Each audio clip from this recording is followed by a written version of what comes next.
এই পৃথিবীতে আমাদের সবচেয়ে আপনজন হলো মা বাবা। তাদের চেয়ে আপনজন আর কেউ নেই।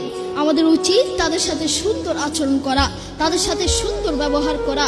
আপনি যদি তাদের সাথে খারাপ আচরণ করেন, আপনি যদি তাদের সাথে বেয়াদবি করেন, আপনি যদি তাদেরকে গালি দেন, তারা যদি আপনাকে একবার বদদুয়া দেয়, আপনার পুরো জীবন নষ্ট হয়ে যাবে, পুরো লাইফ নষ্ট হয়ে যাবে। সূরা বনী ইসরাঈলের 23 নম্বর আয়াতে আল্লাহ সুবহানাহু ওয়া তাআলা বলেন, ফালা তাকুল্লাহুমা উফফি ওয়া লা তানহারহুমা। Allah said in the Quran, say not to them uff and do not repel them. তোমরা তোমাদের মা বাবার সাথে উফ কথাটিও বলো না এবং তাদের সাথে খারাপ আচরণ করো না। বন্ধু তোমাকে বলছি যুবক ভাইরা মনোযোগ দিয়ে শুনবেন। আপনার মাকে যখন পাশের বাড়ি থেকে কোনো খাবার দেওয়া হয়, সেই মা আপনাকে ছাড়া খায় না।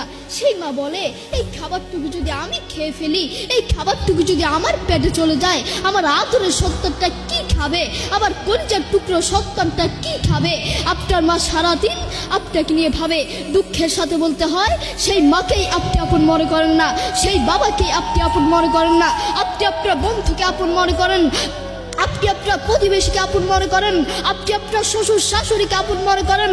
আপনার যদি একদিন ডায়রিয়া হয়, একদিন রোগ হয়, একদিন বড় কোনো ক্যান্সার হয়, ওই বন্ধু আপনার কাছে আসবে না, ওই প্রতিবেশী আপনার কাছে আসবে না, কিন্তু আপনার কাছে আপনার মা এবং বাবা আসবে। করোনা হওয়ার পরে প্রমাণ করে দিয়েছে কে আপন আর কে পর।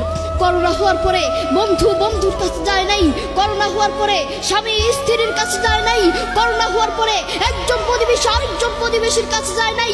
কিন্তু এখন ইতিহাস আছে, করোনা হওয়ার পরে বাবা তার ছেলেকে কাঁধে নিয়ে হাসপাতালে গিয়েছে, করোনা হওয়ার পরে ক্যান্সার হওয়ার পরে মা তার ছেলেকে কোলে করে হাসপাতালে নিয়েছে, ঠিক কিনা? এখন ইতিহাস সাক্ষী আছে।